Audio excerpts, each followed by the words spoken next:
Muy buenos días, tardes o noches para todos, dependiendo de cuándo sintonicen este capítulo. Hoy es sábado 6 de febrero. ¿Cómo pasa el tiempo volando? Parecía ayer cuando ya todo el mundo celebraba el 31 de diciembre, el fin de ese horrible 2020, y ya se acabó el primer mes de este 2021, que hasta el momento solo promete ser un poquito peor. Pero bueno, esperemos que mejore los vientos ahora que inicia este nuevo mes y que todo mejore para todos. Bienvenidos a este segundo capítulo del Recoveco, este espaciecito para comentar las noticias más relevantes de Colombia principalmente, y por qué no, de vez en cuando se pueda colar aquí, como en el primer capítulo, una noticia internacional. Estoy aquí con Otman Domínguez desde Cali. Otman, ¿cómo estás? Buenas, ¿cómo están todos aquí en este sábado 6 de enero?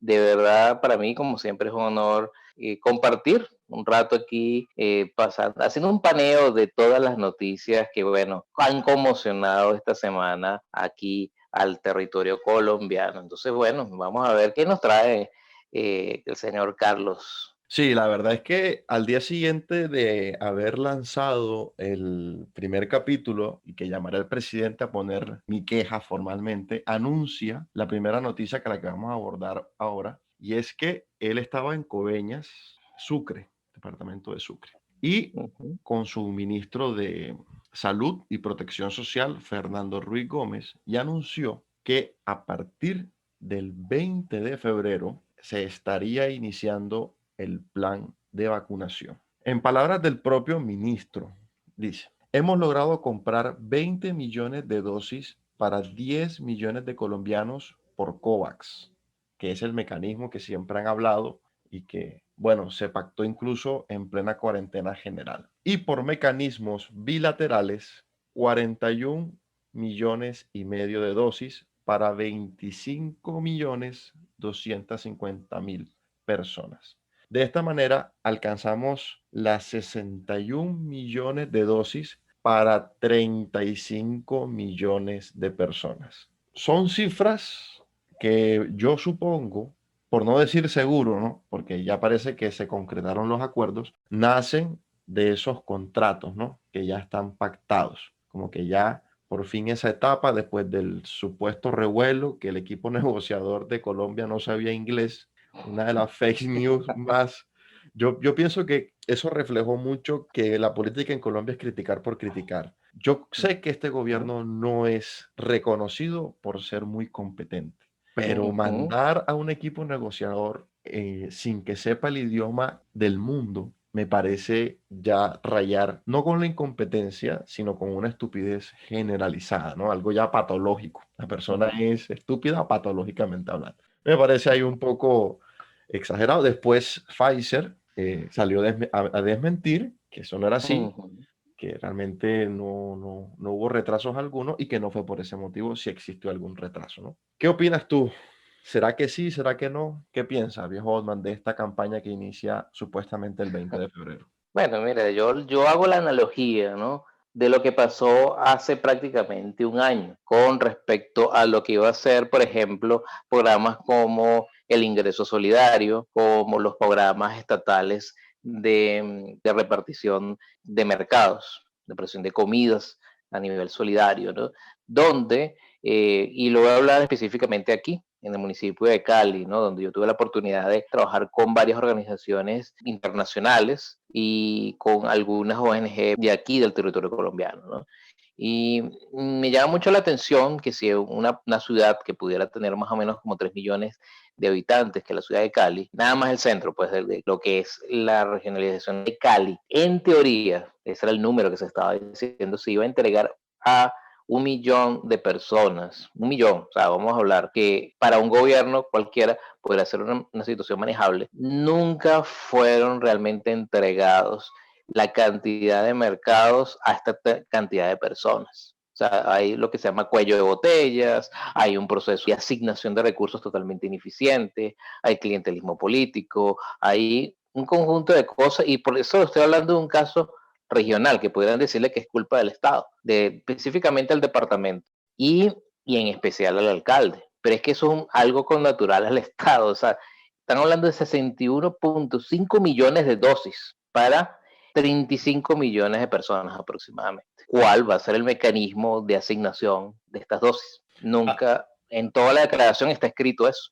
sí, sí, sí. Eso creo que va por los lados de un flyer que vi, donde primero que se iban a Ujú, vacunar a los médicos o a tercera edad y después iban los de enfermedad existente. ujú. Eh, Pero la pregunta de mí, Carlos, es cómo tú garantizas eso. O claro, sea, el porque si tú ves, y disculpa la interrupción, si tú ves, por ejemplo, cuando fue el tema del ingreso solidario, hubo muchas personas que estaban asignados y nunca les llegó.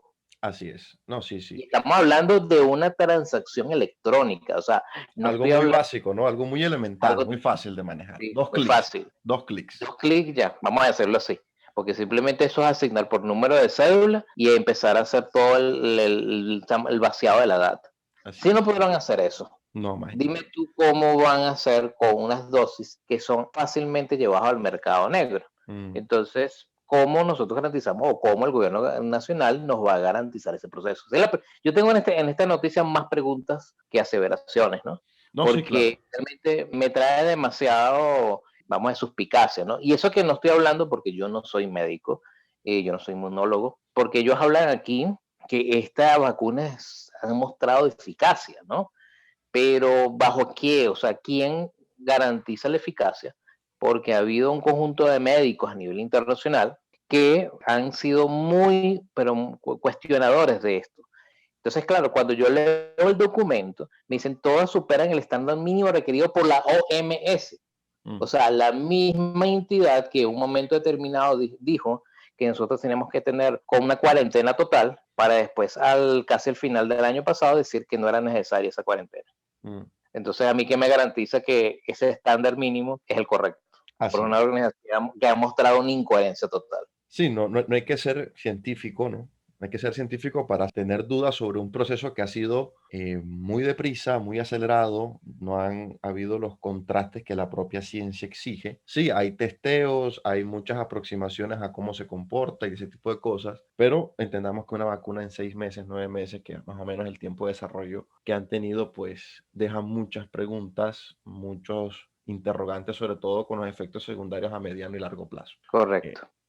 no obstante, estas son críticas fundamentadas en la realidad de nuestro país y en la Ujú. realidad científica, porque aquí hay un punto y aparte, ¿no? La política colombiana no se caracteriza, ¿no?, por sostener argumentaciones basadas en los dos puntos que acabo de decir, científicos y dudas razonables de lógica, ¿no? A eso le quiero decir yo, o le quiero agregar, que este no es un tema para polemizar y desear en secreto que todo salga mal, que eso es una cosa muy Ujú. diferente. Nosotros podemos ser críticos haciendo preguntas reales sobre el tema, pero no aguardar con una maldad, con una sevicia, que Ujú.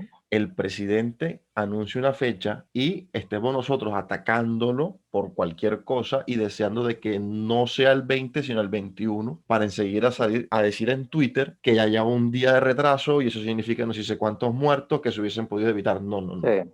Igual, así se empiece el 20 de febrero. Lastimosamente no hay mucho que hacer por las personas que vayan a fallecer ese día y el día siguiente, Ujú. y hasta que se logre la inmunización del número necesario de personas para poder ya aplacar ese crecimiento en algunas ciudades más que en otras de infectados y personas que se agravan. No hay que politizar sobre eso. Me parece aberrante, antiético, antimoral eso. Porque hay dos, tres políticos que ya yo sé que están esperando, que Ujú. les pica el dedo gordo para escribir en Twitter el primer argumento emotivo, aunque ellos saben que es vacío, para mover esa indignación social y capitalizar votos. Yo en lo personal soy muy contradictorio con el uribismo en general y en Ujú. particular con el presidente Duque. O sea, a pesar de que no me gusta el uribismo, considero que la administración de Duque es una administración basada mucho en improvisaciones y en un Ujú. presidente que prefiere hacer lo que le dicen que tomar determinación, lo que me parece muy grave.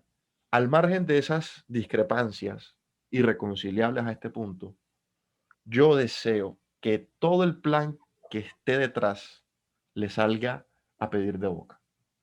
¿Por qué? Porque si le sale bien, me sale bien a mí. Claro.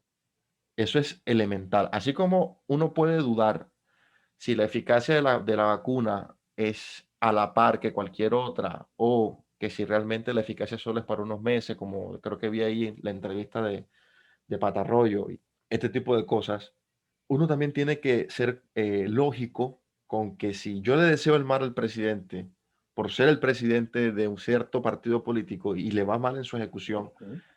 el que se va a joder soy yo. El que se Claro. puede joder es un familiar mío, un amigo mío.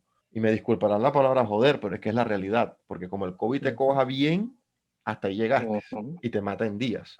Sí, Entonces, yo, al margen de todas las dudas que podamos decir, Osman y yo, que están bien fundamentadas, yo le sí, deseo al presidente y al gobierno que le vaya bien, para que a claro. todos nos vaya bien en esta muy particular situación.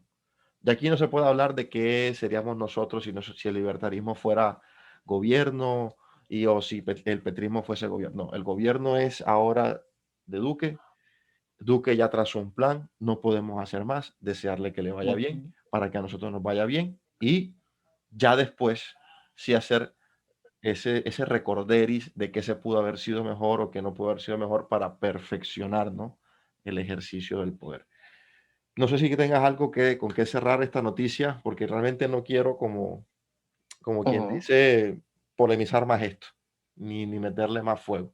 No, no, no, simplemente muy importante el punto que aclaraste, ¿no? Obviamente existen muchas más dudas, ¿no? O sea, yo creo que eso no es secreto para nadie, pero el punto para mí principal es que el gobierno tome las medidas, pero basados en planteamientos científicos bien correspondientes, planteamientos éticos bien fundamentados y, por supuesto, unos límites morales bien establecidos. Porque el problema está en que la falta de información muchas veces tiende a traer esas especulaciones. Y esas preguntas que nosotros nos hacemos vienen precisamente por la falta de información, el apresuramiento, todo lo que tiene que ver con esas, vamos a decir, improvisaciones que ha caracterizado, como bien lo dijo Carlos, durante todo este gobierno del presidente Duque. Eso es lo que como ciudadano yo le pediría.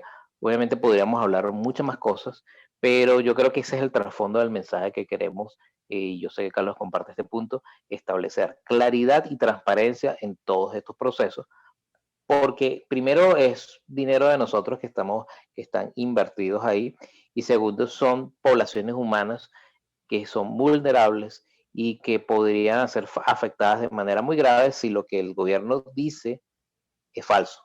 Claro, O sea, ese es como el punto. claro. Obviamente, si le va bien, nos va a ir bien a todos. Y eso no solamente en el aspecto de salud, eso es aspecto de economía, aspectos sociales, aspectos políticos. Y esa es un poco la idea, ¿no?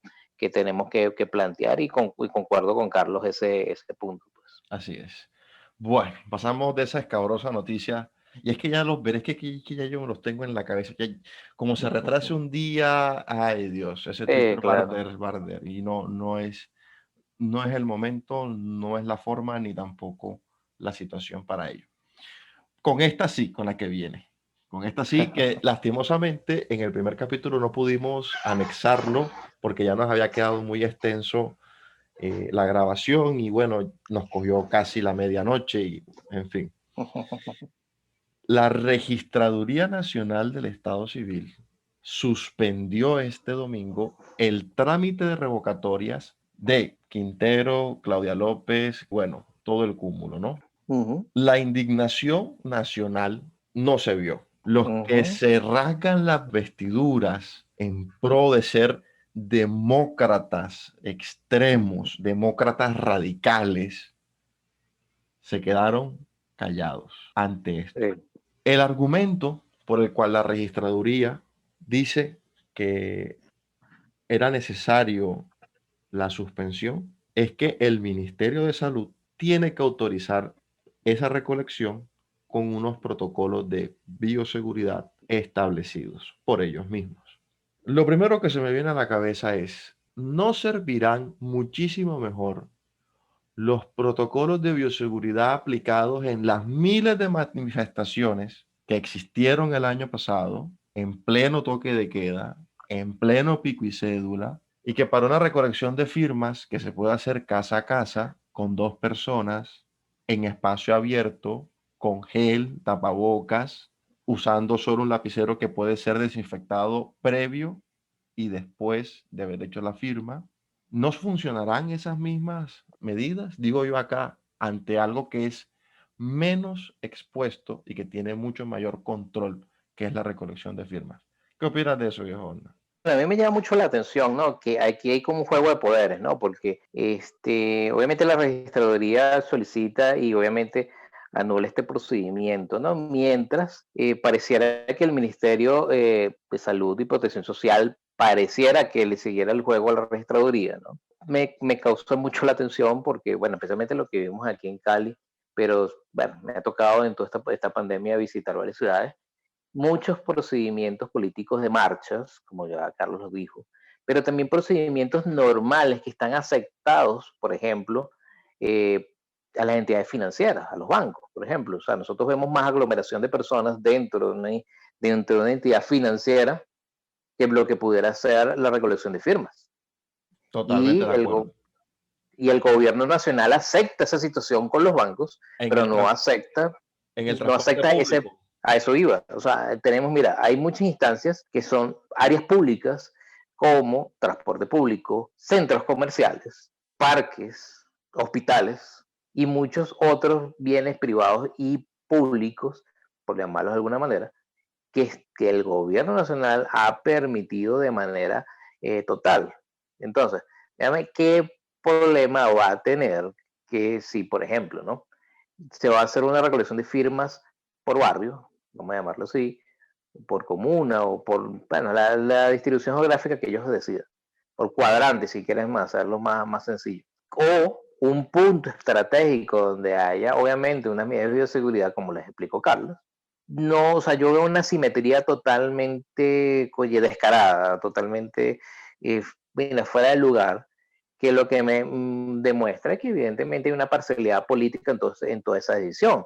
Y yendo en contra de la misma Constitución de 1991, donde permite estos procesos de revocatoria. Entonces, la justificación para mí jurídica es bastante pobre, la justificación médica es mucho más pobre Así y es. definitivamente lo que veo es una justificación política que es endeble y totalmente fuera de lugar, que lo que está demostrando es, vamos a decirlo así, una posición casi tiránica de la registraduría, que obviamente eso está apoyado por los demás poderes que no les conviene, incluyendo los poderes regionales, tanto alcaldes como gobernadores, que no les interesa que las revocatorias se hagan, ¿no? Entonces, claro, hay argumentos que yo he visto también en este proceso que ellos hablan mucho de la abstención también, ¿no? O sea, Mm. que la abstención es un parte de ese proceso, ¿no? Pero es que nadie está definiendo un proceso político por abstención, porque si nosotros definiéramos eso, ninguna elección presidencial sería válida, porque Así entonces, es. evidentemente, la cantidad de personas que se abstienen en estas elecciones darían la suficiente validez, o me llamarlo así, del argumento de que no se dieran estas elecciones. Entonces, no sé, me parece que totalmente dislocado, loco y totalmente fuera de lugar y demostrando que el famoso Estado Social de Derecho es un Estado tiránico de derecho. Total. Es grave lo que sucede. Nosotros nos podremos aquí a veces burlar por ejemplo, yo ataqué muy fuertemente al presidente por ese comentario de no es momento de revocatorias. Lo pueden ver en la página del Bastión. La columna se llama El mejor jefe de campaña de la izquierda, aunque su intención no es demostrar que la administración Duque le ha convenido políticamente a la izquierda en el país. En ese punto, atacó es también su espíritu antidemocrático, porque si tuvo toda la paciencia del mundo y no efectuó ninguna acción en contra de las multitudinarias marchas que existieron el año pasado, vuelvo y repito, en plena cuarentena, en pleno toque de queda, con pico y cédula de incluso un solo dígito, hacer el ejercicio de revocatorias que implica, pues, primero, no es algo de un momento para otro, hay que planearlo, hay que estructurarlo bien, la recolección de firmas se puede hacer de forma pasiva, tranquila, como yo bien lo dije al principio, casa a casa, como bien lo dice Otman, que incluso puede tener puntos estratégicos con medidas de bioseguridad muy, muy fuertes y que la verdad es que la persona se demora escribiendo en un papel máximo 1 minuto. ¿Quién se demora más de 1 minuto escribiendo? No es más nada, nombre, número de cédula, dirección y firma. Ya, se retira del recinto, de la plaza pública, del parque.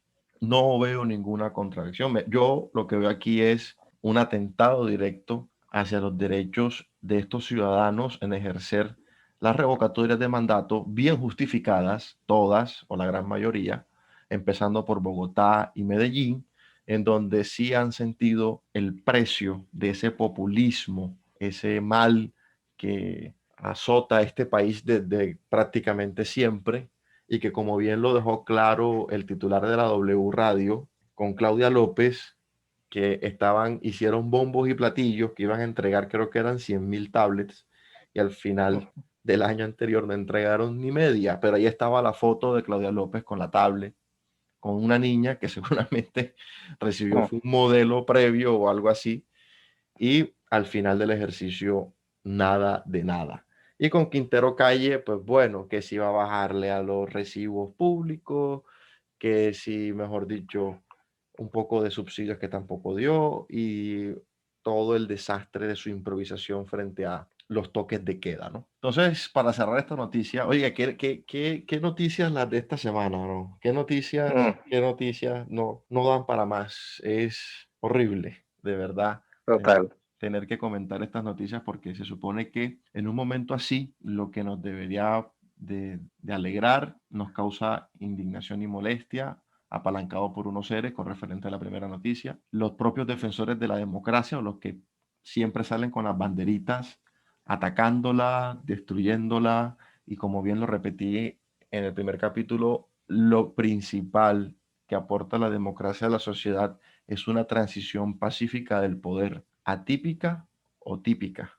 Ojo con eso. Bueno, pasamos a la última noticia que tampoco es eh, mucho, pero aquí podemos de pronto burlarnos un poquito más, también indignarlos a ustedes un poquito más, ¿por qué no? Porque no es para menos. Y es que el exmandatario Juan Manuel Santos le pide al presidente Joe Biden revertir la decisión tomada en su momento por la administración de Trump, que incluyó a Cuba en la lista de países que apoyan el terrorismo. Bueno, Otman, yo sé que tú tienes mucha cercanía con este tema, así que te cedo la palabra.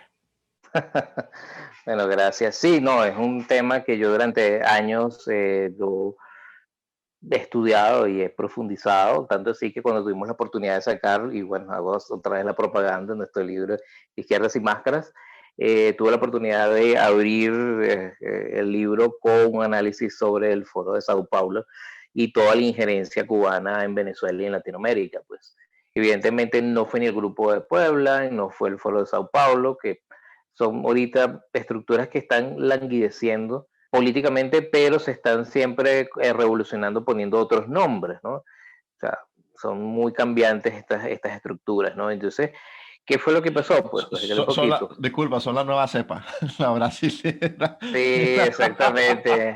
Ahora viene la cepa colombiana, Ahora o viene no la sé. cepa. Ay, no. Porque Sí, porque qué. la cepa brasilera fue Lula da Silva, la cepa ecuatoriana Exactamente. fue Rafael Correa, Argentina está padeciendo con su propia cepa, que es los Kirchner, Total. y entonces, bueno, aquí también tenemos la de nosotros. Sí, sí, que está con Samper y Santos ahí dándole todo posible, ¿no? Aquí hago un paréntesis antes de que continúes, porque la gente puede Sí, estar sí, claro. perdida en decir, ¿por qué es que Santos y no Petro? A ver, Petro solo tiene poder en su mente, en su imaginación y en la imaginación de los que siguen a Petro. Ahí está el poder de Petro. Sí, sí, Narnia y Petro, pues, o sea, Exacto. ¿no? Ellos están ahí en Petrolandia, pues, o sea, Exacto. Cuando hablamos no, de Juan Manuel Santos Calderón, ya ahí sí hay que cuidarse porque eh, estamos hablando de verdadero poder. Y después al final explico por qué. Continúa, Onda. no, sí, voy a relacionar lo que acabas de decir precisamente ahorita y bueno, seguramente tú vas a aportar más todavía con datos muy importantes, ¿no? Porque, como les digo, ¿por qué menciono el Foro de Sao Paulo y menciono el caso del Grupo de Puebla? Porque no fueron ninguna de estas instancias, fueron unas instancias creadas, ¿no? Que es muy interesante, ¿no? Y yo cuando lo vi no lo conocía, a pesar de que tiene más de ya 14 años creada esta instancia, ¿no? Es un grupo llamado The Elders. Elders en castellano se llama Los Mayores, no llamarlo así.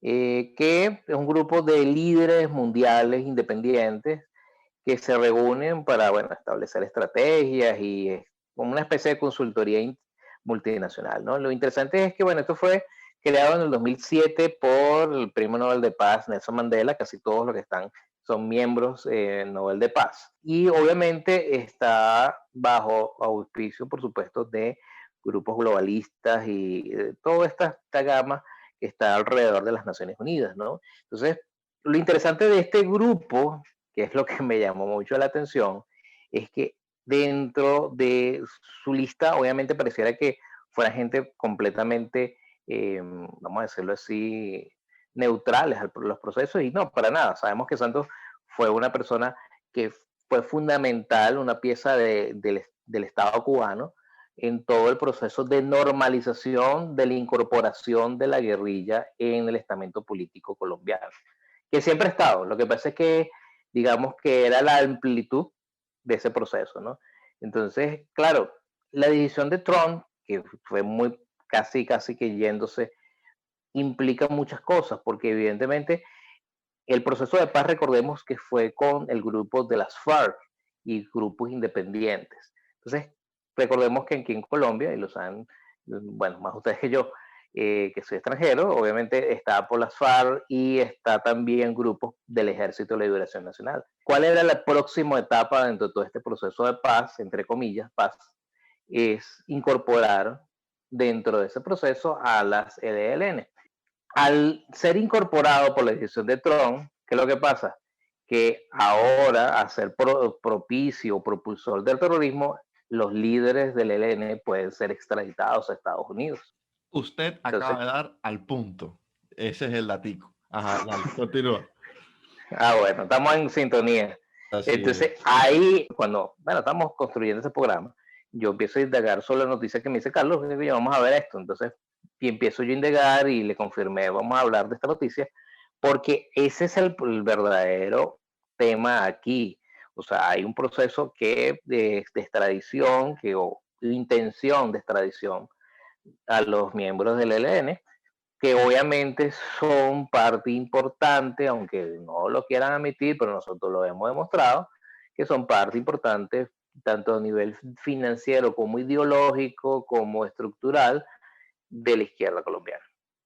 Entonces, Así es. Ese es el entonces punto. El evadir la extradición como mecanismo de aplicación de justicia frente a crímenes y ese, como quien dice, territorio pacífico para ellos, que significa Cuba, ¿no? exactamente. Al quitarlo de esa lista, pues vuelve a ese status quo antes de la administración Trump y se pueden pasear tranquilamente, disfrutar del cielo caribeño, llegar a Colombia, Ujú, y en fin, la misma jugarreta de siempre, ¿no? sí. Es realmente deleznable esto. Me parece que aquel presidente que había dicho que no iba a interferir en política una vez retirado, no Ujú, solo interfiere de manera directa con la política nacional, ya que sabemos que el actual gobierno no quiere iniciar un proceso de paz, no con los mismos términos, pues, del expresidente Juan Manuel Santos, sino que busca más ese castigo, bueno, ese volver al conflicto. No vamos a entrar ahí. Cada administración tiene su forma de hacer las cosas. Después es que tocará juzgarlo si lo hicieron bien o lo hicieron mal, como estamos haciendo hoy con Juan Manuel Santos. Pero el punto es que no solo lo hace de manera directa, sino que a nivel internacional. O sea, mueve solo una pieza de carácter internacional que repercute en la política nacional y la cambia toda. Así es el nivel de poder de Juan Manuel Santos. Hablar de tú a tú con el presidente extranjero, que para mí es injerencia en las decisiones internas, porque Estados Unidos sigue siendo un país soberano, y aunque él lo disfrace como solicitud, sabemos que es un poco más que una simple solicitud. Con eso se garantiza que el efecto en el país se va a dar sí o sí, porque Duque no va a transar una pelea con los gringos, y eso está claro. Todo lo contrario. Duque ha demostrado ser un presidente que quiere ver feliz a todo el mundo, que va a ser el talón de Aquiles de cualquier imagen positiva o cualquier buen legado que quiera dejar. y por andar queriendo satisfacer a todo el mundo es que fracasa estrepitosamente y no se va a ir en contra de cualquier decisión o elevar una carta de protesta o decirle al presidente Joe Biden no lo haga porque estos terroristas hacen esto, esto y esto. Entonces, cuando lo decía antes, Petro tiene poder en su imaginación, en la imaginación de sus electores, en Narnia tal vez, dependiendo, pero Juan Manuel Santos sí es otra Y persona. en Wakanda también. Y bueno, en Wakanda también. Pero Juan Manuel Santos sí tiene poder. Así que, hombre, eso de no interferir quedó como el supuesto escrito en mármol que no iba a subir los impuestos. Promesitas, promesitas, y aquí está metiendo la mano. Porque es inevitable hablar del proceso de paz. Y antes de cerrar el programa, que ya abordamos las tres noticias, creo que es necesario abordar un poquito el proceso de paz. Comienzo yo para que finalice Otman antes de dar el cierre. Yo voté que sí por la paz en ese momento. Si me preguntan hoy, me siento en gran medida decepcionado y arrepentido de ese voto. No me arrepiento del todo, solo porque presencié que los hospitales militares dejaron de tener muchos muertos, muchos mutilados y muchas familias destruidas por el conflicto directo, el conflicto directo, ¿no? Y sé que muchos de los votantes sentirán más o menos lo mismo que yo, pero me estoy demasiado decepcionado porque también fue noticia, y que lastimosamente no lograremos cubrir, ¿cómo decirlo? Ese sofisma de la JEP de tapar el secuestro, el aberrante crimen del secuestro y llamarlo retenciones, que han pasado muchos años y que todavía no hay una sola sentencia firme sobre los guerrilleros que sí cometieron delitos de lesa humanidad. Y que muy por el contrario, aunque se declare y se emitan sentencias, esos criminales de guerra van a seguir estando en el Senado en cuanto Santos repitió, todo el mundo repitió que el acuerdo de paz no iba a cobijar a personas que hayan cometido crímenes de lesa humanidad. Esa es mi opinión sobre el proceso de paz hoy. Y esa es mi opinión sobre ese voto hoy. No me arrepiento del todo por las vidas que se pudieron salvar y de eso creo que nunca me voy a arrepentir. Que sí existieron, porque tampoco es que decir que es que no se salvó a nadie. Y eso es una mentira. No obstante, el proceder de la JEP no solo deja mucho que desear, sino que da claras señales que es el peor camino posible para terminar el conflicto.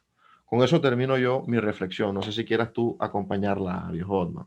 Sí, claro, por supuesto, ¿no? Yo lo que podría decirle, y lo veo como un extranjero aquí residente en Colombia, y que vio el proceso de paz desde afuera, pero digamos, al ser país hermano, siempre somos hermanos en lo bueno y en lo malo. Y obviamente, al decir esto, no quiero obviamente decir que, bueno, conozco todos los pormenores de un secuestro, conozco todos los pormenores, porque esas son situaciones que obviamente tienen que ser de manera empática, pero nada más lo saben las víctimas de eso, ¿no?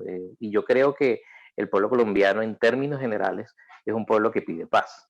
Yo creo que eso o sea, es ineludible. El problema es a qué precio tú quieres lograr la paz y qué significa la paz. Porque, ok, yo como reflexión general, hace aproximadamente más de 2 años tuve la oportunidad de trabajar en uno de los departamentos más emblemáticos del conflicto armado, que fue el departamento del Caquetá. Tuve la oportunidad de trabajar tanto en Florencia como en San Miguel de Talcahuán, tuve en Montañita y todos esos lugares emblemáticos que fueron parte del proceso de la guerrilla. Hoy en día son territorio de libre circulación, o sea, donde antes ninguna persona, y yo o sea, me da risa porque yo siendo venezolano, he ido a más lugares que mucha gente nativa de acá que o sea, simplemente han ido a las ciudades principales y ya, pues yo, digamos, el destino me llevó a esa experiencia de vivir, ¿no? Y es interesante hablar con las personas del Caquetá porque ellos te dicen que, bueno, sí, el proceso de paz fue bueno, ¿no?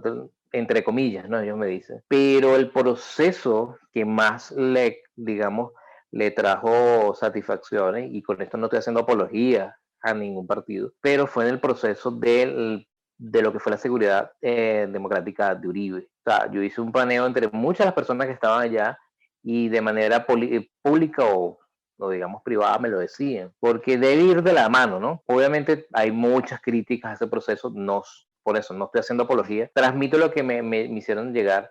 Y yo creo que es eso, que no hay equilibrio, o sea, tanto en un proceso como en el otro no hay equilibrio. O sea, y creo que ese es el problema aquí. El tema no es, digamos, en términos concretos, o desmovilizar a un grupo o acabarlo. El problema es crear instituciones fuertes que permitan que esos procesos existan. La JEP lo que está destruyendo es la institucionalidad. Lo que está haciendo es crear una diferenciación en la justicia y cuando tú haces diferenciación en la justicia, caes en la injusticia. Porque o sea, al llamar secuestro, o sea, llamar de ese cambio de nombre, pues esa nomenclatura a retención es banalizar procesos que las víctimas vivieron. Por eso yo no puedo decir que conozco sobre secuestro, porque nunca he sido secuestrado, pero sí conozco procesos de violencia, lo viví en mi país, Venezuela, y yo creo que, vuelvo a repetir, que el proceso de paz o un proceso de paz es necesario, ¿no? Proceso, y yo no lo llamo proceso de paz, porque la paz es algo como muy etéreo, ¿no? Yo diría un proceso de reconciliación y un proceso de armonización que necesita actualmente la sociedad colombiana, porque la violencia no solamente se genera a través de los procesos de estos conflictos entre guerrillas y gobierno y paramilitares, sino también la inseguridad que genera el AMPA o la delincuencia. Eso es parte de un proceso de paz. O sea, aquí nosotros necesitamos una reestructuración total, no solamente del aparato represivo, que serían obviamente la policía y los militares, sino también desde el punto de vista jurídico, desde el punto de vista de la legislación, la creación de leyes. Todo eso necesita una reestructuración muy fuerte y ese es el verdadero proceso de paz. El verdadero proceso de paz es instituciones óptimas y creo que ese es el aporte que el liberalismo y el libertarismo puede hacer a este país. Es presentar un diseño institucional que esa, digamos, diferencia de opiniones, que empieza con una diferencia de opiniones y termina en un intercambio de balas, es a través de una institucionalidad amplia, en el sentido de que permita las diferencias entre personas, pero que el Estado tenga unas funciones determinadas, muy específicas, y me declaro minarquista por eso, para que la seguridad y la justicia sean cumplidas. Colombia es un país que la injusticia está requerida no digamos, ni siquiera por la corrupción, no por el liberalismo, el neoliberalismo, no. Es el propio Estado en su propia ineficiencia que abarcó demasiado y no se encargó ni de la seguridad ni de la injusticia durante décadas, yo diría hasta siglos, que lo que ha hecho. No es la derecha que supuestamente tiene 600 años dominando Colombia. O sea, es un dato que una vez algún petrista me dijo. Imagínate, 600 años. Yo creo que tenemos de independencia como 200 y pico, 300. Sí, aproximadamente. Va para los 200, ya se van a cumplir los 200. Bueno, imagínate. Y entonces, o sea, no, o sea, hay que ser sinceros. O sea, esto es un problema de Estado. O sea, Colombia se convirtió en un Estado fallido, pero no fue un Estado fallido porque no hiciera, es porque hacía demasiado y no se encargaba de sus funciones naturales. Claro, el que mucho abarca poco aprieta. Palabras más Y eso fue lo que cortitas. pasó.